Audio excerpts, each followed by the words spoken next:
Buenos días, hermanos. Bueno, me presento. Mi nombre es Raúl Meléndez. Mi profesión que Dios me permitió estudiar, estudié una carrera relacionada con la química, con la bacteriología o microbiología. Estudié un poquito, gracias a Dios, farmacología clínica y después estudié algo relacionado con las defensas del cuerpo humano. Desde mis inicios intenté ser médico, pero cuando terminé la high school o la preparatoria en México, me llamó mucho la atención la carrera de químico bacteriólogo. Y por ahí, por ese caminito me fui. Cuando terminé la high school, tendría como unos 17 años, 16, 17 años, y tal vez como muchas de las carreras técnicas, teníamos que hacer un trabajo experimental como técnico laboratorista químico, y la primer experiencia, se van a sorprender ustedes, un amigo y yo fuimos a recoger muestras de materia fecal de niños en un poblado de Acapulco. Vivíamos en Acapulco. Entonces nos llevamos una tina bastante grande y en esa tina le dábamos, si eran 2 niños o 3 niños en la casa, les dábamos 2, 3 frasquitos para que ahí colocaran los niños las muestras de materia fecal. Obviamente escogimos ese lugar porque había problemas de higiene y los niños tenían un vientre muy grande. Andaban siempre descalzos, con poca ropa, andaban sucios, ya se han de imaginar. Y claro, para nosotros era pues un gran trabajo porque juntamos, imagínense, 100, 200 frascos. Y nosotros teníamos que ir analizando una por una para ver qué tipo de parásitos tenían esos niños. Bueno, un trabajo un poco pesado, pero así como sucede en muchas carreras, pues tiene uno que aprender a identificar a los parásitos que aparecen en la materia fecal. Cuando terminé mi carrera profesional, me metí a estudiar un posgrado en el área de inmunología. Y ya no fui a recoger muestras de materia fecal en ese entonces, sino fui a recoger muestras de tumores de cáncer cervicuterino. Cuando yo visitaba el hospital, en un espacio pequeño, había 3, 4 mujeres, también ya se han de imaginar, con muy bajos recursos, y tenían, pues, ya tenían años con cáncer cervicuterino, y ellas solamente sabían que sangraban y sangraban y sangraban, y tal vez pensaban que era por algún espíritu maligno. Los médicos incluso me decían, mira, las características de consistencia del tumor son como la mantequilla. Tú agarras la mantequilla con la temperatura de tus dedos y se deshace muy fácilmente. Dice, lo mismo sucede esa consistencia con el tumor dentro de la vagina. Y la mujer puede estar soltando pedazos. Incluso el doctor me decía, mira, si quieres mete la mano con guantes y todo, pero el olor en ese espacio donde tenían 3, 4 mujeres era un olor fuerte. Incluso el médico le decía, madrecita, ¿cada cuándo se baña? Claro que la sangre, si no hay higiene, despide un olor muy fuerte. Ajá. ¿Por qué les comento todo esto? Hermanos, porque en la vida, cada ser humano, de acuerdo a su idiosincrasia, creen sobre las enfermedades como que esas vienen de algo raro, ¿no? Del dios fulano de tal, etcétera, etcétera, ¿no? Hay personas que sí están conscientes que la presencia del papilomavirus, la presencia de 2, 3 parejas a lo largo de su vida, a lo mejor alguna relación directa con el número de partos, etcétera. Entonces hay mucha información que se recaba de todo eso. Y obviamente yo regresaba al centro de investigación y cada muestra de tumor tenía que ser estudiada y analizada para ver qué tipo de alteraciones presentaba esa muestra de tumor. Esa es la investigación básica que se hace en los laboratorios y en las universidades y en algunos laboratorios privados. Ahora, les comento lo siguiente. Después de eso, dentro de mi formación académica, salí y me incorporé a la industria farmacéutica. Y todo esto que vamos a comentar, tanto hoy como mañana, tiene que ver con esta pregunta. Tiene que ver con esta pregunta. ¿Qué es mejor, la medicina de Dios o la medicina del hombre? Nosotros sabemos eso. En el área de la medicina del hombre, los médicos, las personas que atienden a los pacientes, cuando se refieren a los pacientes o a los enfermos, dice que son pacientes. Ese es el término que normalmente usan. Tal vez aquí en Estados Unidos puede ser que usen el término subject o patient, no sé cuál sea el nombre para referirse al enfermo. Patient. Bueno, en el caso de la medicina divina, el apóstol Pedro no le llama paciente, no le llama sujeto de investigación, le llama el oprimido por el diablo. Así le llama, el oprimido por el diablo. Y hay muchos testimonios en las Sagradas Escrituras respecto a eso, respecto a que los pacientes, los oprimidos por el diablo, son de alguna manera lastimados o agredidos por el enemigo de Dios. Y vamos a tomar esta pequeña historia y los invito a ir a Daniel del 3 al 20.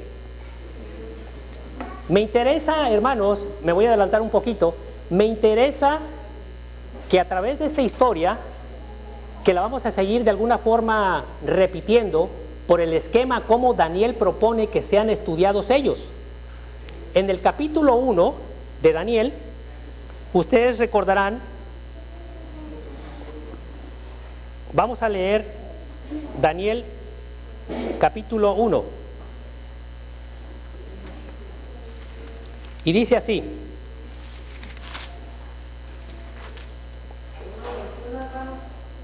Daniel 1:1.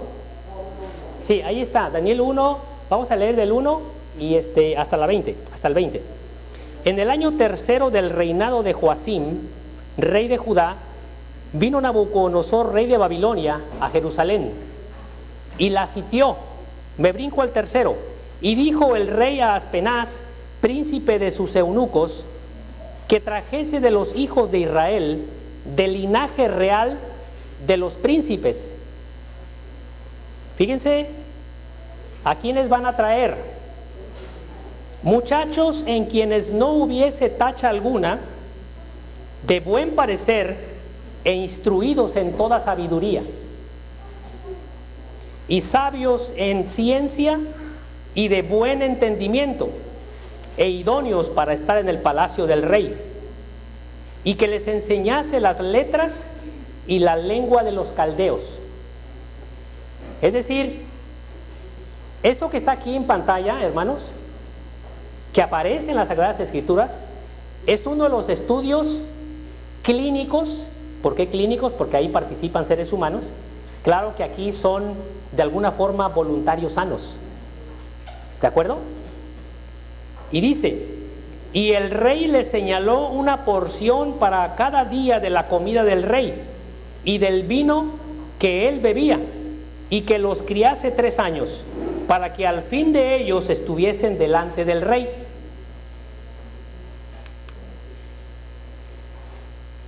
El rey Joacim, cuando es sitiada Jerusalén, vean cómo aparece aquí. Dice que en el año tercero de su reinado vino el rey Nabucodonosor a Jerusalén y sitió a Jerusalén, y dentro de ese grupo se llevaron a estos 4 jóvenes que desde el punto de vista médico, si hiciéramos un interrogatorio y elaboráramos un expediente clínico de cada uno de ellos, nos llevaríamos grandes sorpresas de las personalidades de estos jóvenes. Aquí, en la parte de arriba, estoy señalando que antes de Joacim había reinado Joacás e hizo lo malo ante los ojos de Dios. Josías hizo lo correcto ante los ojos de Dios y reinó por 31 años.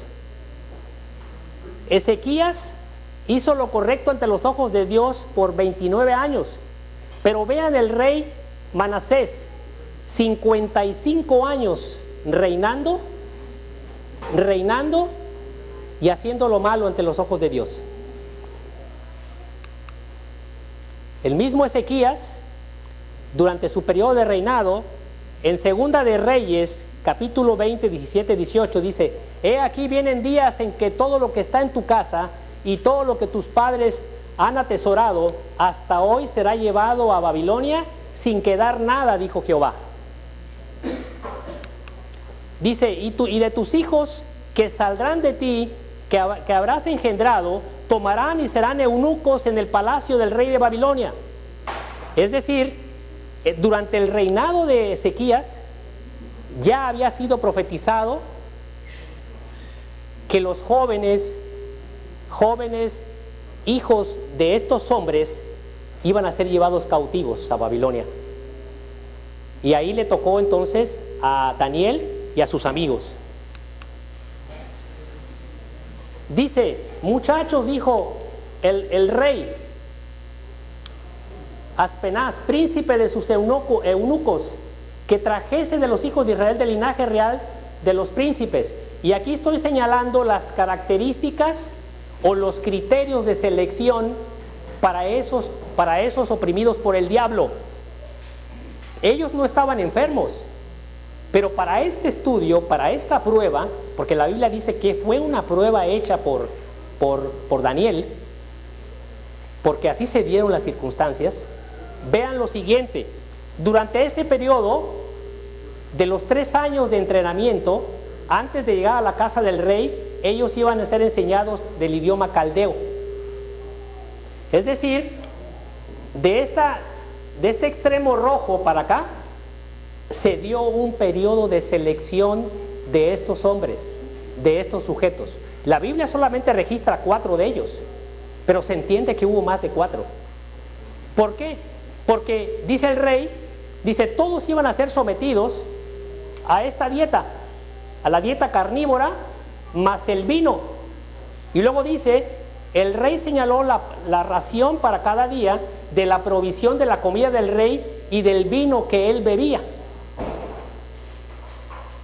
¿Cuántos muchachos eran? Al menos los que se registran en la Biblia, más de 4. Daniel y sus 3 amigos, más de 4. Pero vean lo siguiente: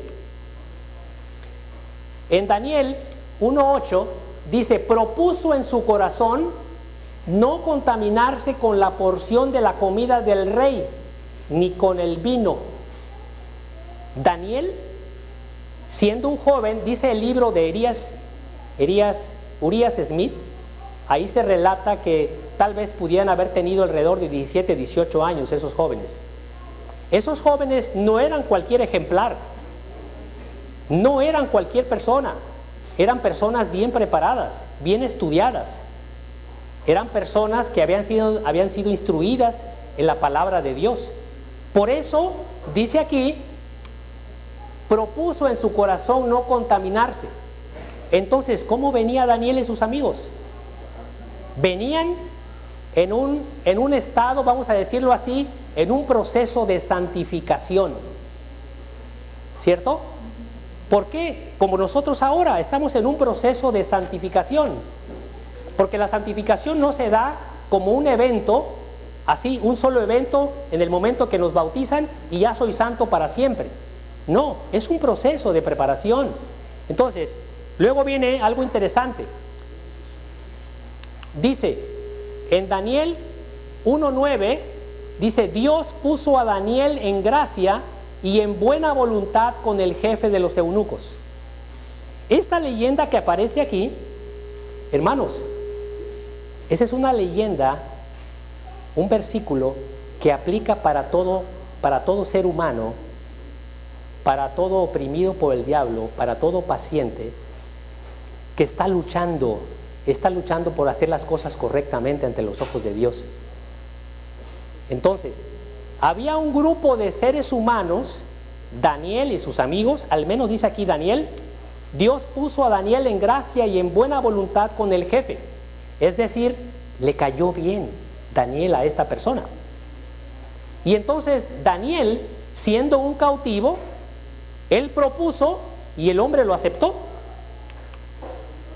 Dice, pues luego que él, el rey, vea vuestros rostros más pálidos que los de los muchachos que son semejantes a vosotros, condenaréis para con el rey mi cabeza.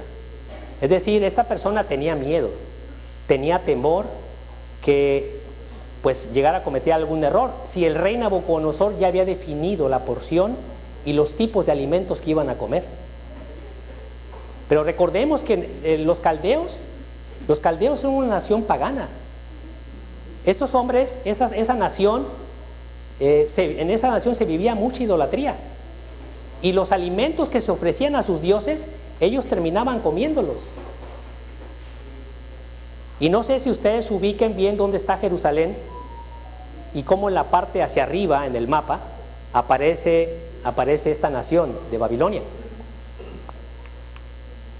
Aquí en este diagrama estoy poniendo el mismo periodo en que fueron seleccionados el grupo 1 cuando Daniel propone al rey no contaminarse y el jefe de los eunucos acepta su propuesta porque había gracia, dice ahí, había gracia en la vida de Daniel para que aceptara esa propuesta. Entonces aquí está, vean ustedes, esta es la comida, la comida de aquel grupo que iba a recibir carne y vino. Pero había otro grupo, lo voy a señalar acá abajo, aquí está abajo, aquí se abre un pequeño grupo en donde había el grupo de Daniel y sus amigos. Aquí en este grupo de acá abajo que iban a recibir comida vegana, solamente era Daniel y sus amigos. Pero acá arriba estaban el resto de los muchachos. Y las Sagradas Escrituras, desde el punto de vista de experimentación, vean ustedes cómo, vamos a leer Daniel 1:12, por favor, Daniel 1:12. Dice, prueba, te ruego con tus siervos por 10 días, y que nos den legumbres a comer y agua a beber. Y luego dice el 13, parezcan luego delante de ti nuestros rostros y los rostros de los muchachos que comen de la porción de la comida del rey. Y según lo que vieres, harás con tus siervos. Entonces, vean en el diagrama. Imaginen que de este grupo están todos los que van a comer carne y vino y van a beber vino. Y de este lado, los que van a comer comida vegana. Pero de este lado nada más había 4, Daniel y sus amigos. Y del otro lado, los de aquí adelante, ¿verdad? Y del otro lado, pues todos los demás, comida carnívora, que ya había sido ofrecida a sus dioses. Entonces, la Biblia refiere que al día 10 se hace una primera evaluación, una primera, y solamente consistía en que el jefe de los eunucos los observara y observara su rostro nada más, y eso iba a definir si ellos continuaban o no continuaban con esa alimentación. Pero ¿qué pasó? A los 10 días los muchachos se vieron de buen parecer, y de ahí en adelante se extendió el estudio hasta los 3 años. ¿Sí entienden el estudio? ¿Entendemos la prueba que hizo? Porque esta prueba que está aquí es la misma prueba que se hace en la industria farmacéutica para probar un medicamento A contra un medicamento B. Vamos a leer Daniel 1:18. Pasados pues los días, al fin de los cuales había dicho el rey que los trajesen, el príncipe de los eunucos los trajo delante de Nabucodonosor. ¿Quién hizo la primera evaluación? La hizo el jefe de los eunucos. ¿Quién hizo la segunda evaluación? No hay evaluaciones intermedias, es decir, que si hiciera una evaluación a los 6 meses, otra al año y medio, otra a los 2 años, otra a los 2 años y medio. No, se hizo directo hasta el año tercero. ¿A qué estaban siendo sometidos los jóvenes? Había aquí, ustedes recordarán que acá los, vamos a decir, los oprimidos por el diablo o los sujetos de investigación, les estaban enseñando la lengua de los caldeos. ¿Sí?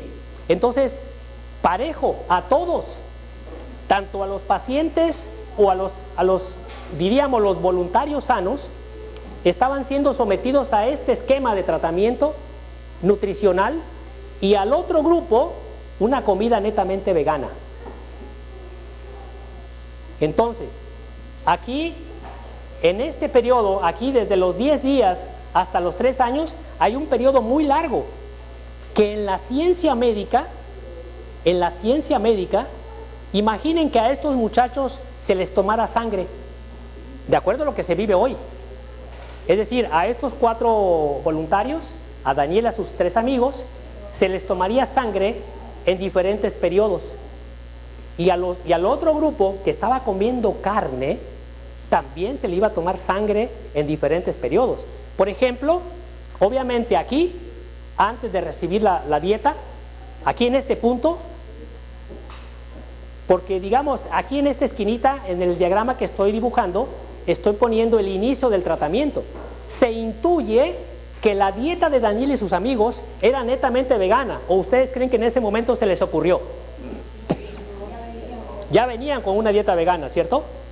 Y ellos, como sabían perfectamente bien que no eran, pues eran personas elegidas, eran personas que manifestaban cierta fidelidad a Dios, y los otros sujetos, las otras personas, traían la otra dieta, porque ellos no objetaron nada.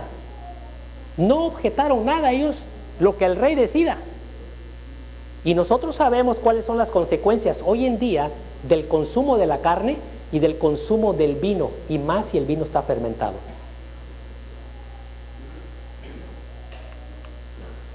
Aquí está el grupo 1, acá está el grupo 2.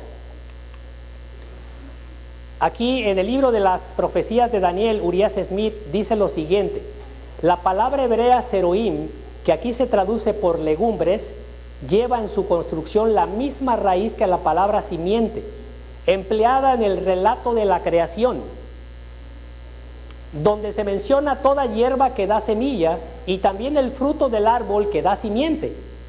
Génesis 1:29. Esto indica claramente que la petición de Daniel incluía cereales, legumbres y frutas. Además, si comprendemos correctamente Génesis 9:3, dice el libro de Urias Smith, dice, las hierbas estaban incluidas también en la alimentación pedida. En otras palabras, el menú que Daniel pidió y obtuvo se componía de cereales, legumbres, frutas, nueces y verduras. Esa era la comida. Ahora, ¿quién les preparaba la comida? Para que no hubiera, diríamos, trampa. Se entiende que el jefe de los eunucos tenía, ya después de la primera evaluación de los 10 días, tenía una persona especializada que les iba a preparar esta comida. Y los demás, pues estaban siendo sometidos, pues ahora sí que la comida que le daban al rey, a ellos les daban la porción equivalente para las personas que hubiera, ¿cierto? Ahí no había problema, pero sí había un control para garantizar que ninguno de los 4, Daniel y sus amigos, no recibieran en ningún momento comida del rey. Lo mismo sucede en los estudios que se hacen con los medicamentos antes que aparezcan en la farmacia, que más adelante vamos a ver un pequeño resumen, cómo es que la ciencia prueba los medicamentos Y ustedes al final van a decidir si continúan o no tomando esos medicamentos. Ustedes lo van a decidir. Por eso inicié la presentación, que es mejor, la medicina del cielo o la medicina del hombre. Aquí están los resultados. Vamos a Daniel 1:15. Vamos a leer Daniel 1:15. Dice: y al cabo de los 10 días pareció el rostro de ellos mejor y más robusto que el de los otros muchachos que comían de la porción de la comida del rey. ¿Qué hubiera pasado si nosotros le preguntamos a Daniel y a sus amigos? Fíjense la pregunta. ¿Qué hubiera pasado si el jefe de los eunucos le dice a Daniel y a sus amigos: ¿cómo se ven ustedes respecto a los otros rostros de los otros muchachos? Como que ahí podría haber una cierta trampa, ¿verdad? Porque Daniel y sus amigos podrían haber dicho: no, pues nosotros estamos mejores, ¿verdad? Pero no. Para evitar esa trampa, ¿quién evaluó a los muchachos? Los evaluó el jefe de los eunucos. Pero miren, vean acá, por eso aquí puse, dice, en el grupo 2, que es el grupo de Daniel y sus amigos, el rostro estuvo mejor y más robusto que el grupo 1 en el momento en que se hace la evaluación a los 10 días. Acá abajo dice el grupo 2 también mejores que el grupo 1, pero ¿quién fue el evaluador? Ya no fue el jefe de los eunucos, ¿eh? Vamos a leer el versículo 19. Dice: y el rey habló con ellos, y de entre todos ellos no se halló ninguno como Daniel, Ananías, Misael y Azarías, y así estuvieron delante del rey. Ahora, vamos al versículo 20. Ahí se hace un comparativo, pero con otras personas que no estuvieron en este experimento. Dice el versículo 20: y en todo el asunto de sabiduría e inteligencia que el rey demandó, los halló 10 veces mejores que todos los magos y astrólogos que había en todo su reino.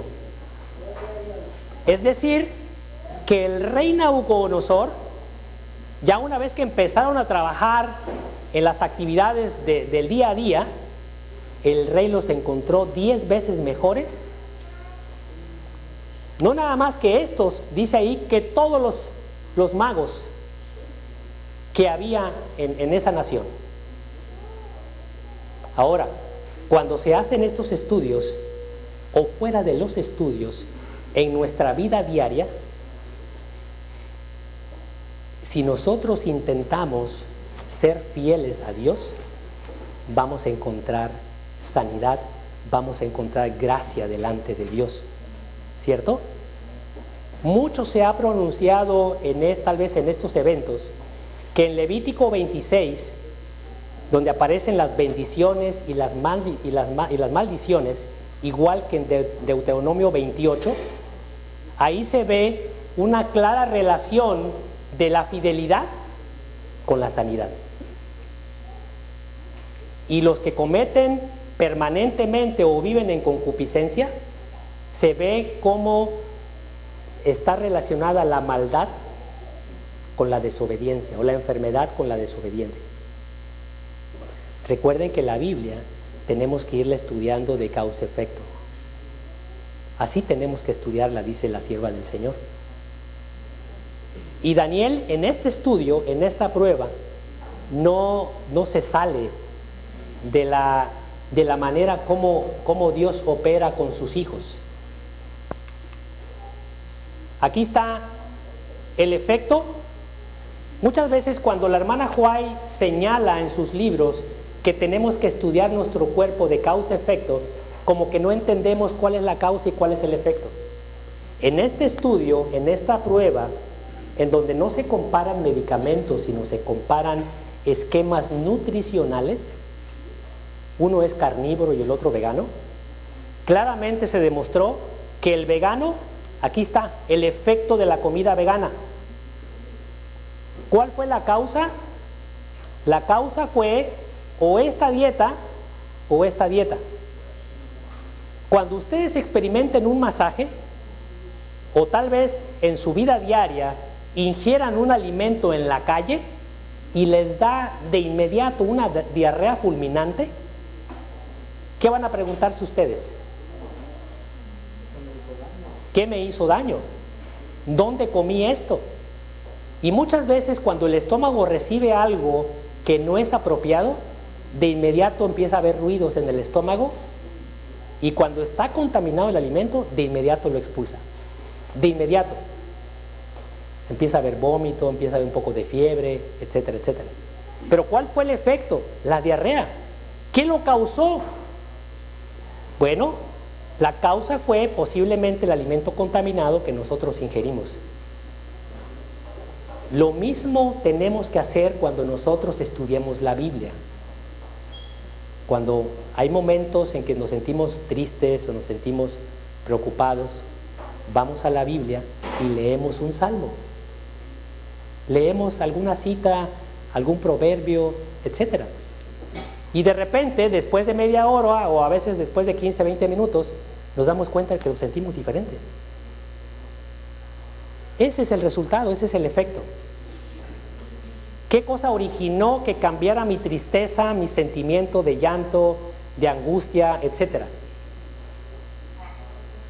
Pueden ser muchas las causas, ¿sí? Pueden ser muchas las causas, pero en el momento en que yo empecé a concentrarme en la palabra de Dios y yo percibo cambios diferentes en mi mente, ahí nos damos cuenta del poder de la palabra de Dios.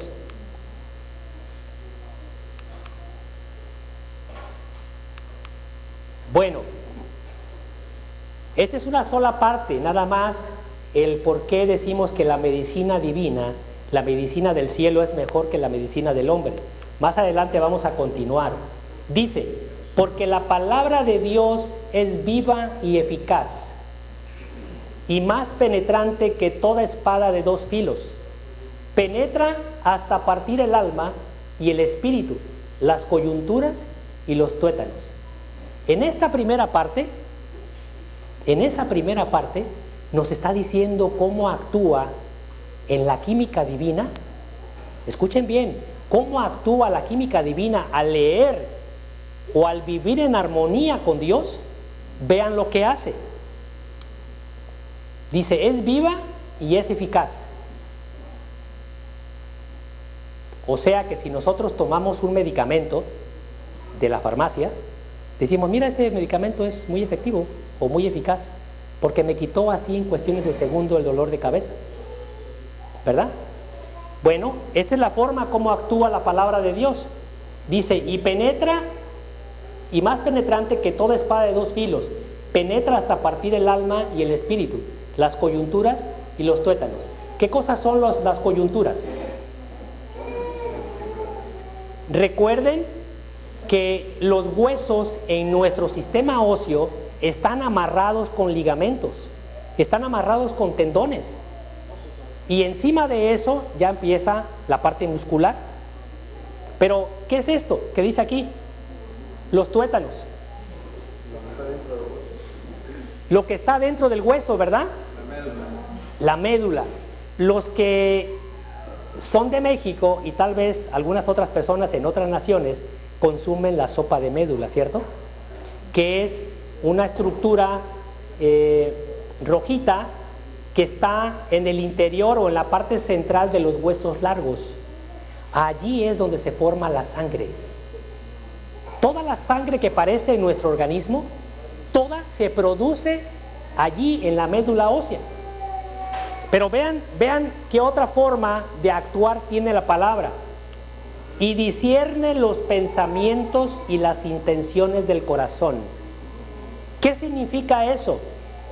¿Ustedes creen, pregunto, ustedes creen que los médicos que se dedican a la medicina tradicional, ustedes creen que ellos entienden esto? ¿Los medicamentos tienen este mecanismo o esta forma de actuar? ¿Los medicamentos pueden discernir los pensamientos y las intenciones del corazón? De hecho, para los médicos o para la ciencia, nosotros somos un cuerpo, una estructura física que tiene mente, que tiene conciencia, ellos descartan la presencia del Espíritu de Dios, o del Espíritu que Dios le da a cada cuerpo, a cada estructura. Para la ciencia médica, el Espíritu no existe. Y aunque ellos traten de identificarlo a través de una prueba de gabinete, una resonancia, una radiografía, el Espíritu no lo pueden ver. Pero cuando el Espíritu del hombre está en comunión con Dios, entonces se da mucho más de esa simple unión entre un cuerpo físico, un alma, dice la Biblia que somos almas vivientes, y entonces viene la palabra de Dios, viene la presencia del Espíritu de Dios, y nosotros somos más que lo que los médicos creen que somos.